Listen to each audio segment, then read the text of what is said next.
Bueno, Javier Milei está con los números en rojo. Ahora les voy a mostrar un informe del Centro Cifra, ¿sí? Que muestra varias cosas. Les spoileo un poquito. Primero, el nivel de endeudamiento feroz que estamos atravesando. Segundo, la crisis de deuda que se avecina. Tercero, la cantidad de dólares que ya se le fugaron a Javier Milei en 2 meses nada más, por lo cual toda la deuda que ha acumulado tampoco va a servir para nada. Los vencimientos que tenemos por delante, las reservas, la fuga, etcétera, las advertencias que da Carlos Melconian y qué país va a encontrar seguramente el próximo gobierno. Ahora, antes de ir a eso, tenemos que hablar obviamente de lo que sucedió el fin de semana, que fue el cierre de listas en la provincia de Buenos Aires, algo que es una fecha que siempre se sabe, que siempre se espera hasta el final. Esto es, bueno, una práctica habitual de la política, pero que puntualmente en lo que es la oposición al gobierno nacional, que en la provincia de Buenos Aires es oficialista, tiene esa contradicción que es parte también del conflicto, porque no se comporta como oposición total a nivel nacional y menos que menos se comporta como oficialista en la provincia de Buenos Aires.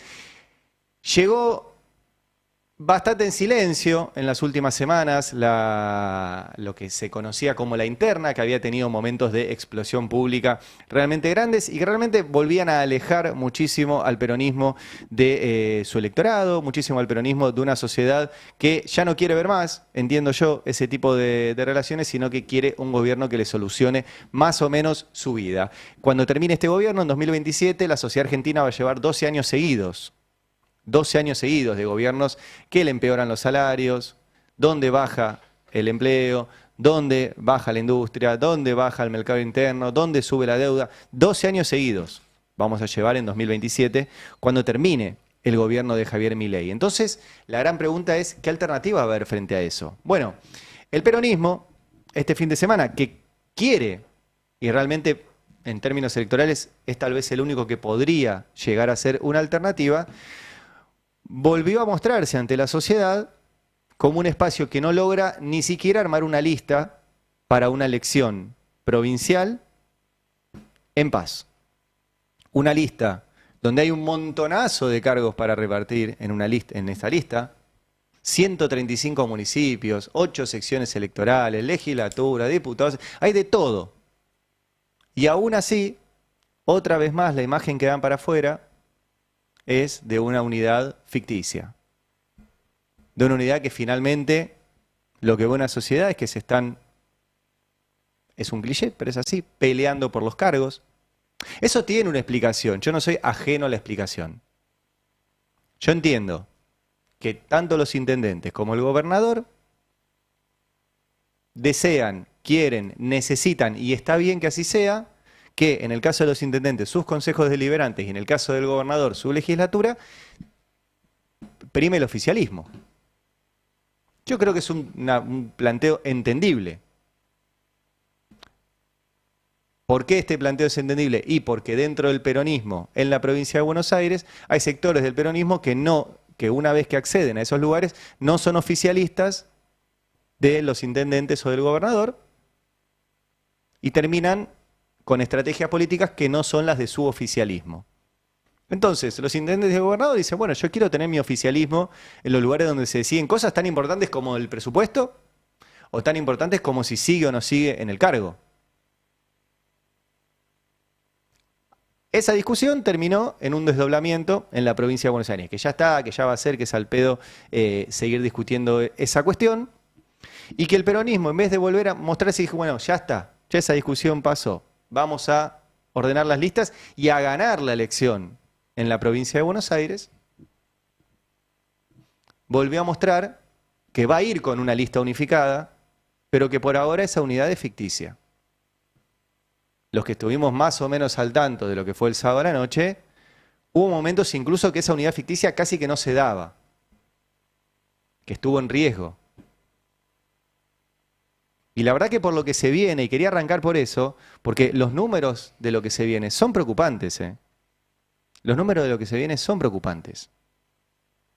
Y el peronismo está repitiendo su última experiencia, que es armar una unidad electoral, pero ahora que ya todo el mundo, por lo menos si esto sigue así, ve que es muy posible que sea una unidad de gobierno, Y si no se pueden poner de acuerdo en una lista para consejeros escolares, ¿cómo se van a poner de acuerdo de qué hacer con la deuda que deje Milei? Porque en lo que se tienen que poner de acuerdo es eso. En qué hacer con el país que va a dejar Milei. Y Milei va a dejar un país devastado. Devastado. Ahora les voy a mostrar los números del informe del Centro Cifra.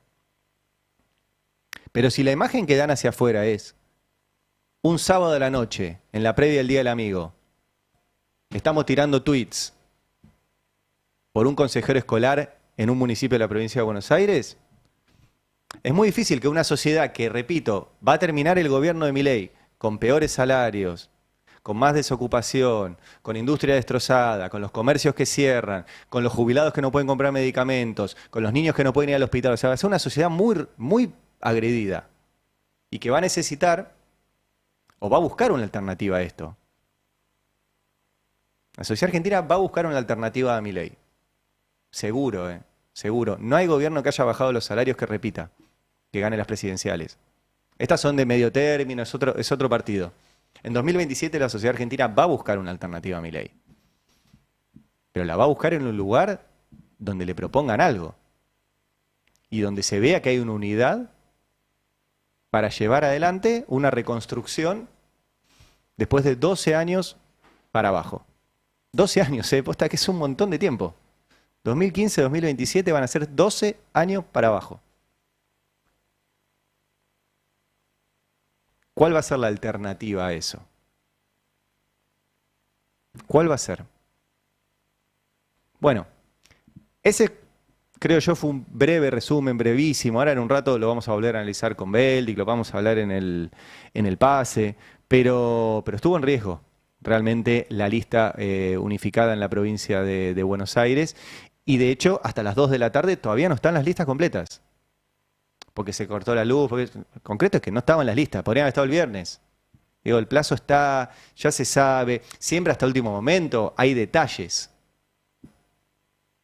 Pero no llegar a un sábado de la noche en una elección que además hay que explicarla, tenés que explicar en la provincia de Buenos Aires que se va a votar autoridades locales, que en octubre se votan las nacionales, que se está discutiendo esas listas.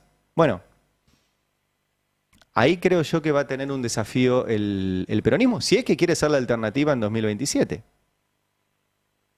Si es que lo quiere ser. Yo estoy convencido de que Milei, si sigue este rumbo, que va a empeorar, y ahora les voy a mostrar los datos, le va a ser muy difícil la reelección. Muy difícil. Ahora, si enfrente no hay alguien que diga, mira, vamos a hacer esto, este es nuestro programa, y la unidad que hagamos en una lista va a ser una unidad de gobierno, pues la última vez no fue así. La última vez, y que es el peronismo que tiene mucha gente en la cabeza, no fue así. Hubo una unidad electoral que logró ganarle a Macri, y esa unidad no se dio en el gobierno. Bueno, ahora hubo riesgo de unidad electoral. ¿Cómo sería un gobierno cuando para armar una lista de consejeros escolares hay tanto quilombo? Bueno, esa es una de las tareas y además ni hablar cómo va a ser la campaña. ¿Cómo va a ser la campaña para una elección provincial donde muchos de los que van en la misma lista no son oficialistas del gobierno de la provincia para la cual van a ir a elecciones? Yo creo que es un tema para tener en cuenta. Sobre todo, y ahora voy a Milei, por el país que está dejando Milei. Que estuvo el fin de semana en el exclusivo Jockey Club, el viernes en el Jockey Club, y dejó esta frase. Estamos retornando al modelo de la libertad, el modelo de la abundancia y la generación de riqueza. Y estamos dejando de lado la mentalidad de escasez y redistribución que tanto daño le ha hecho a esta bella nación. Es por eso que es momento de reencontrarnos con el espíritu que caracteriza a Carlos Pellegrini, porque es momento de que la sociedad y especialmente las élites recuperen el coraje de soñar. Porque es momento de que la sociedad y especialmente las élites recuperen el coraje de soñar. Especialmente las élites recuperen el coraje de soñar. Bueno, hay un sector de las élites que están gobernando, que lo tienen al presidente simplemente como una suerte de escribano, al cual le mandan lo que quieren que haga, el presidente le da el viso de legalidad y están muy contentas. Otro sector de las élites que están quedando afuera del negocio, pero que ideológicamente no quieren que haya una alternativa a este gobierno. Y sobre todo unas élites que no dicen nada, y ahora me meto con el informe, el último informe del Centro Cifra de la CTA, que es muy preocupante, muy preocupante. Este es el centro de estudios que en su momento fundó Eduardo Basualdo, que ahora dirige Pablo Manzanelli, y que hace un seguimiento de los números del país, que yo les recomiendo que lo sigan, que lean los informes completos. Yo les voy a mostrar algunos pantallazos del último informe de coyuntura. Vamos a la primera síntesis que publicaron, ¿sí? Donde hablan del sabotaje al FMI, que dice que solo pudo frenar la corrida que se había desatado en marzo de este año, pero no pudo generar las condiciones para impulsar una nueva burbuja financiera que posponga la resolución de la insolvencia externa a la que está sometida la economía argentina. Y ponen en esta síntesis, ahora les voy a mostrar algunos gráficos, que los únicos financiamientos que contó el gobierno actual, una vez agotados los efectos del blanqueo, recuerden que Milei hizo un blanqueo muy generoso y eso le ingresó mucho dinero, pero lo regaló. Dice, el único financiamiento fue el endeudamiento público, con el prestamista de última instancia, el FMI, y el elevado endeudamiento de las grandes empresas. Casi 13.000 millones de dólares en lo que va del gobierno, que ya provocó el default de varias de ellas. Generación Mediterránea, Central Térmica Roca, Celulosa, Petrolera Concagua, Agroboco Patel, Agrofina, Red Surcos, etc. Ahora les voy a mostrar en breve, pero esto que dice el Centro Cifra, es que el gobierno no tiene otra vía de financiamiento que la deuda, deuda. Tanto a nivel nacional como de las empresas. Y eso en algún momento hay que pagarlo. Y se paga cuando llegan los vencimientos. Vamos a ver los vencimientos que tiene este gobierno por delante. Y dice este informe, vamos a la siguiente placa, que si se contabilizan los vencimientos de los gobiernos nacional y provinciales, del Banco Central y de las grandes empresas que emitieron obligaciones negociables, eso es la deuda de las empresas, el total de vencimientos en moneda extranjera asciende a 10.168 millones de dólares entre agosto y septiembre de este año. O sea, de acá a fin de año más de 10.000 millones de dólares. 28.774 millones de dólares en 2026 y 36.216 millones de dólares en 2027, año electoral. Año electoral. O sea, este año necesitamos 10.000 millones de dólares que no hay. El año que viene 28.000 millones de dólares que no hay. Y el año electoral 36.000 millones de dólares que no hay y no va a haber a este ritmo. Y hay otro problema más, que este gobierno que salió a las apuradas a pedirle guita al FMI, y el FMI se la dio para que tratara de llegar ahora a estas elecciones de octubre, tiene descalzado los vencimientos de la guita que todavía le va a ir dando el FMI, que incluso se la viene retaseando porque este gobierno no cumple ni siquiera con las metas que acordó con el FMI. El FMI todavía no aprobó la última revisión que vino a hacer, todavía no desembolsó lo que tiene que desembolsarle ahora, lo que le había prometido. Y lo que tenés es un descalce entre los desembolsos y los vencimientos. Vamos al siguiente gráfico. Ahí va. En este gráfico ves los desembolsos del FMI y los vencimientos. Bueno, en 2025 hubo un desembolso grande y había vencimientos menores. ¿Sí? Hubo un desembolso de 15.000 millones y había que pagar 3.000. Ahora, fíjense, los que están viendo el gráfico lo van a entender, lo que no se los cuento. Todos los años que vienen, 2026, 2027, 2028, 2029, el FMI cada vez nos desembolsa menos, los primeros 3 años lo mismo y después la mitad, 1.400 millones cada año y en 2029 700, pero lo que hay que garparle sube exponencialmente. El año que viene hay que garparle 4.600 millones, en 2027 año electoral 7.700, casi 7.800 millones, en 2028 casi 10.000, en 2029 más de 10.000 y no hay desembolsos para cubrir eso. Y este gobierno no solo no está acumulando ningún dólar, sino que está generando las condiciones para que no se acumulen dólares. ¿Cómo se va a pagar eso? ¿Cómo se va a pagar? No hay forma. Y eso era lo que debía el sector público. En este gráfico, vemos lo que debe el sector público, gobierno nacional, en capitales e intereses, lo que deben los gobiernos provinciales, lo que debe el Banco Central con el BOPREAL. No sé si se acuerdan, pero el BOPREAL era otra forma que buscó el gobierno de tomar deuda con los importadores, a los cuales, como no tenía dólares para darle, le dio un bono en dólares que le dijo, te lo voy a pagar. Bueno, en algún momento hay que pagarlo. Las ON de empresas son la deuda que tomaron las empresas y que en algún momento te dicen, yo necesito dólares para pagar esa deuda. Y lo que vemos es que el gobierno nacional va a necesitar en año electoral 15.000 millones de dólares, 2027, solo en capital. Si le sumamos los intereses, tenés 9.000 millones de dólares más. Los gobiernos provinciales, a mucha menor escala, pero también van a requerir miles de millones de dólares. El Banco Central, ahí lo estamos viendo, en año electoral, en 2027, va a tener que pagar 5.000 millones de dólares en los BOPREALes, de capital nada más, de capital. Las empresas necesitan este año casi 3.000 millones de dólares para pagar sus deudas. El año que viene 3.800, en año electoral 5.200 millones de dólares. Y el total entre deuda del sector público y del sector privado, ahora, al día de hoy, es que este año, como les decía, van a hacer falta 10.000 millones de dólares, el año que viene 28.000 millones de dólares y el otro año, año electoral, 36.000 millones de dólares. Y no están. No está esa guita. Y no solo esto, sino que recién mostraba acá en Devoto el informe del Centro de Estudios Económicos del Banco Provincia, que le suma que en julio y agosto el Tesoro tiene que pagar 41 billones de pesos.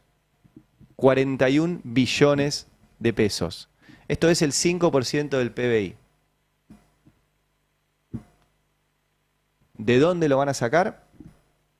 Tampoco sabemos. Porque después el otro dato que está, vuelvo al informe de cifra, vamos a la imagen 5, es el de las reservas. Este gobierno se había comprometido a aumentar las reservas.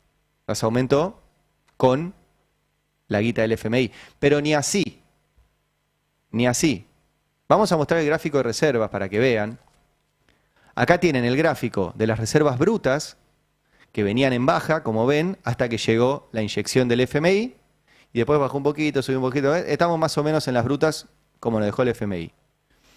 Pero si van a las reservas netas, excluyendo el FMI,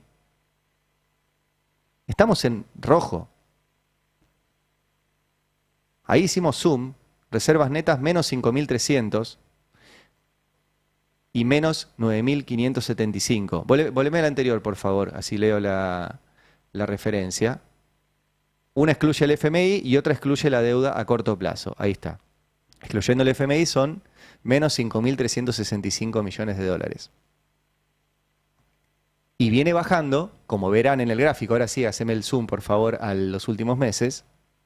Fíjense cómo bajó de junio a julio.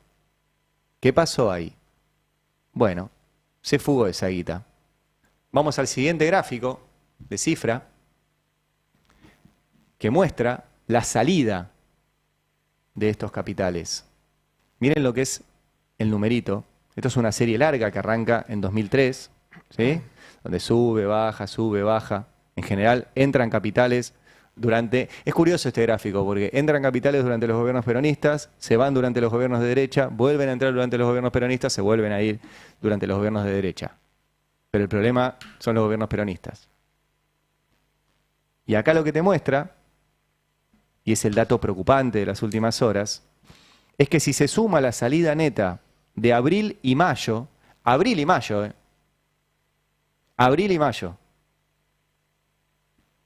la formación de activos externos, esto es cuando la guita se va, ascendió a 5.247 millones de dólares, lo que representa el 44% de los 12.000 millones que ingresaron por el acuerdo con el FMI. No sé si se logra entender. En 2 meses se le fueron a este gobierno la misma guita que el 44%, casi la mitad, del acuerdo con el FMI. se va. Entonces, no solo el FMI no termina de aprobar la revisión, no solo no hace los desembolsos, no solo están descalzados los desembolsos y los vencimientos, no solo no tenemos la plata para pagar la deuda este año, ni el año que viene, ni el otro, sino que encima la guita que había se va en 2 meses. Y esto, como verán, llega hasta mayo. Después veremos junio, julio, qué es lo que pasó. Y lo advierte no solo el Centro Cifra, sino que lo advierte Carlos Melconian. Escúchenlo. En 3 meses, personas humanas, sea dolarización, turismo, la 12 en Miami o lo que fuera, se fumó vaca muerta de 1 año. ¿Fue así? ¿Se Entonces, fumaron vaca muerta en de un bueno, año pero en las últimas semanas? Abril, Wow. no, semanas no, ya abril, Sí. abril todavía había una mezcla de regímenes cambiarios, el Sí. viejo con el nuevo. Mayo es dato del Banco Central y junio es un estimado que no le podemos cerrar. Entre los 3 meses hay 10.000 millones de dólares de personas humanas y todo el superávit de comercio energético del año es 12.000. O sea, en julio se cumple un ciclo de 4 meses donde te comiste vaca muerta, es decir, menos mal que está vaca muerta para atemperar semejante demanda. Claro. Entonces, de la misma manera que han querido no tener más LELIC y no tener más LEFI y terminan con el papelón de tener que tomar dinero de nuevo para normalizar la situación monetaria, sería un papelón retroceder en el cepo a ponerle cepo a personas humanas. Bueno, ahí lo advierte también Melconian, ¿sí? Se les está yendo la guita y no va a alcanzar. Y de hecho, vuelvo al informe de Cifra, esta fuga que les mostraba, que se fugó el 44% del préstamo con el FMI en 2 meses, informa el Centro Cifra, es la más alta en términos mensuales desde el 2003 a la fecha. Dice el informe, el nivel de formación de activos externos de mayo, formación de activos externos es fuga, supera los promedios mensuales de todos los años de la serie del balance cambiario que confecciona el Banco Central, es decir, desde el 2003 a la fecha. Incluso es superior al promedio mensual de 2018 y 2019, cuando implosionó la valorización financiera en el gobierno de Macri. O sea, aquellos que recordamos que en el gobierno de Macri hicieron lo mismo, ahora, como bien escribió Macri en su libro, que yo lo leí y parece que Milei también, están haciendo lo mismo pero más rápido, porque no van ni 2 años de gobierno. Macri le pasó al final, en el 3er año.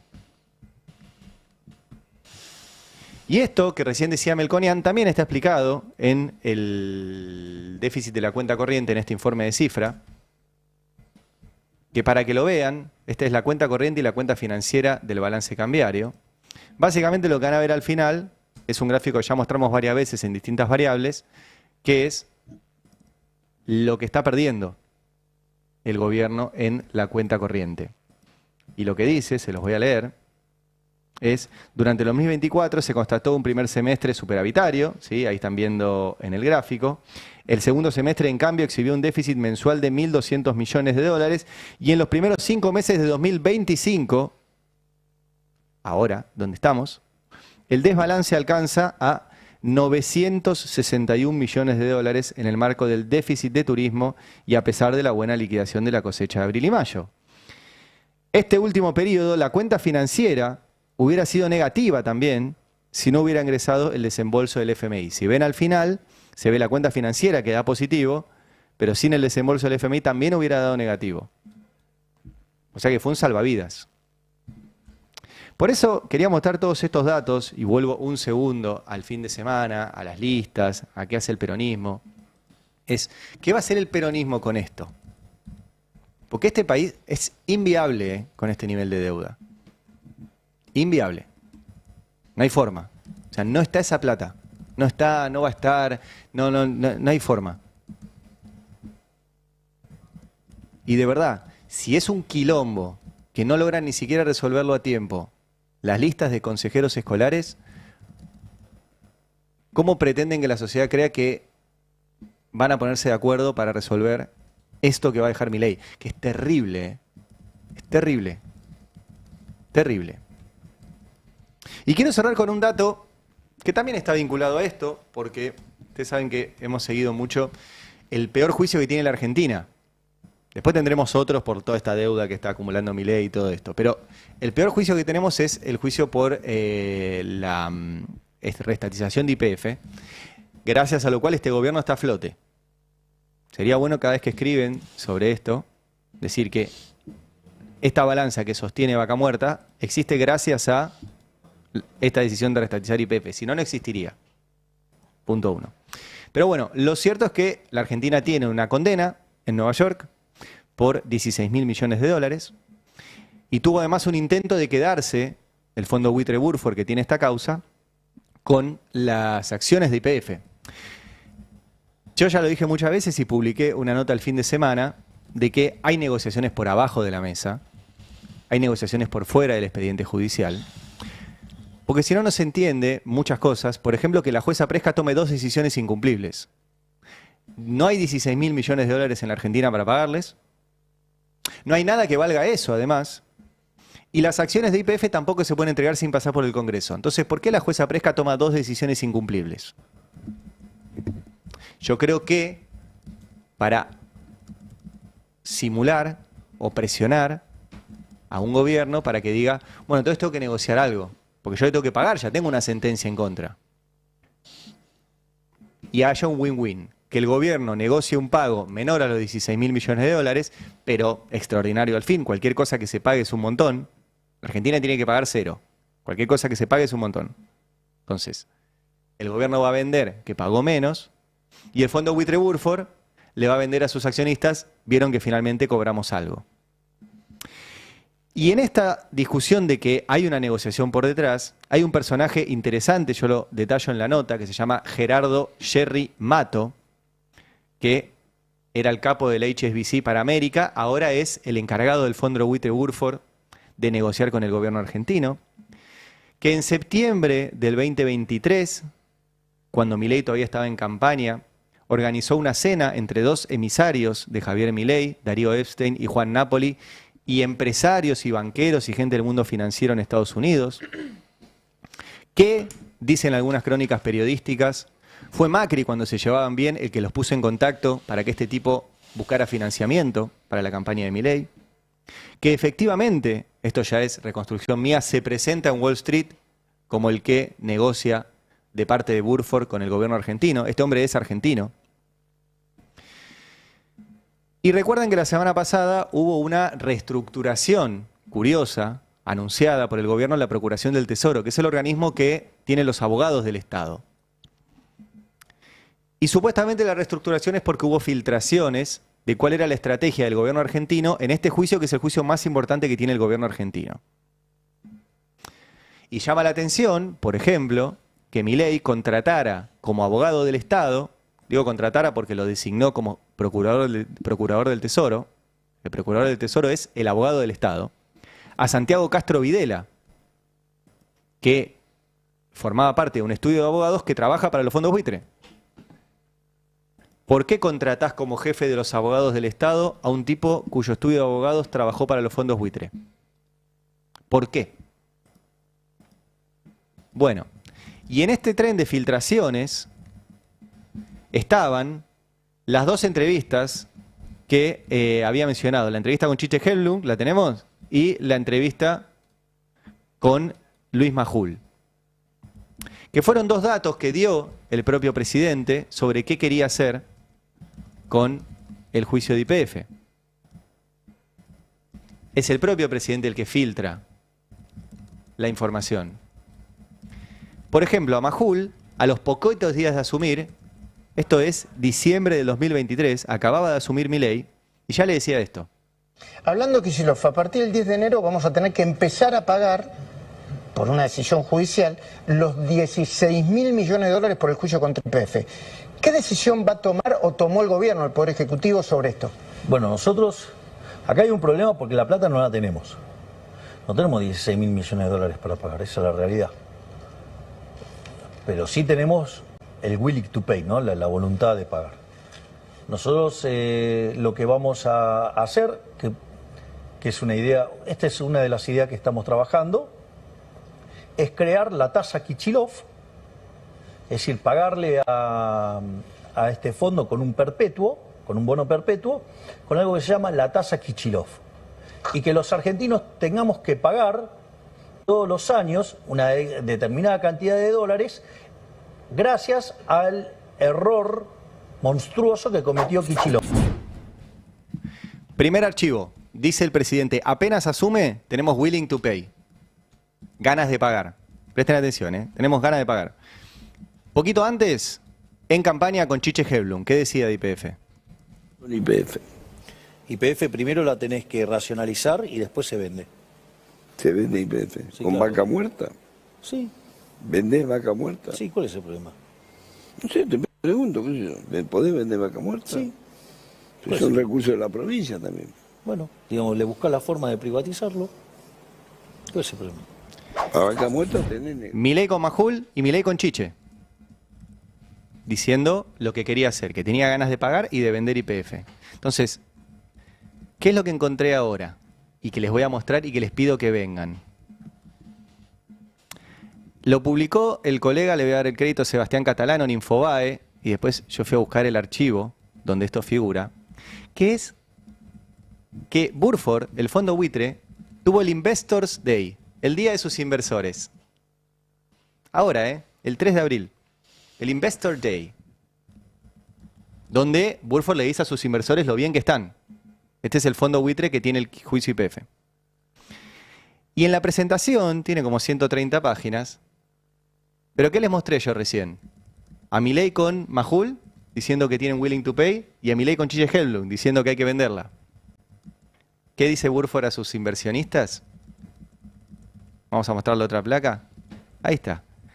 Javier Milei, cita entrevista con Chiche Helblum. La deuda hay que pagarla. ¿Sí? El entrevistador le pregunta, ¿eso incluye los 16.000 millones de dólares de YPF? Y le dice, sí, le dice Milei. Eso también lo tenemos que pagar. Es el error de Kicillof. Lo tenemos que pagar. Esto está en la página 45 de lo que le informa Burford a sus accionistas. Y en la siguiente cita es la entrevista con Majul. Tenemos un problema porque no tenemos dinero. No tenemos 16.000 millones. Esa es una realidad. Pero tenemos willing to pay. ¿Vieron que recién decía willing to pay? A ver si se entiende esto.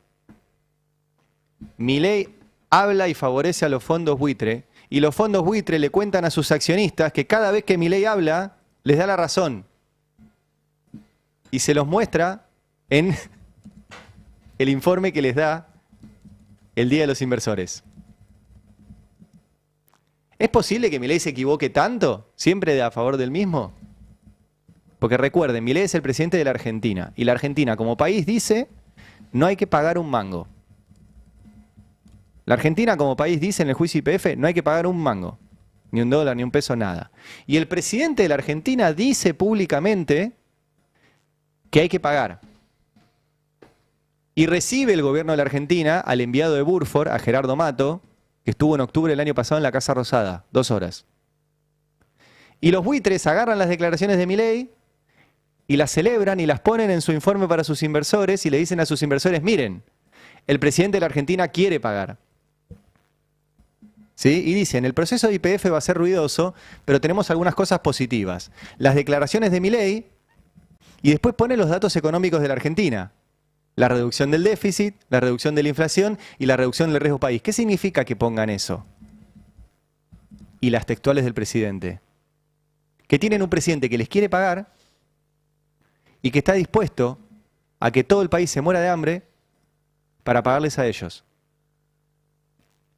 Esta página, la página 45 del informe de inversores de Burford a sus inversores, lo que te dice es eso, es el presidente argentino nos da la razón y nos va a pagar aún cagando de hambre a su pueblo. Es público este informe. Es público. Bueno, 9 de la mañana, 10 minutos. ¿Qué piensan de todo esto? Porque la verdad que me impactó ver el detalle del Centro Cifra.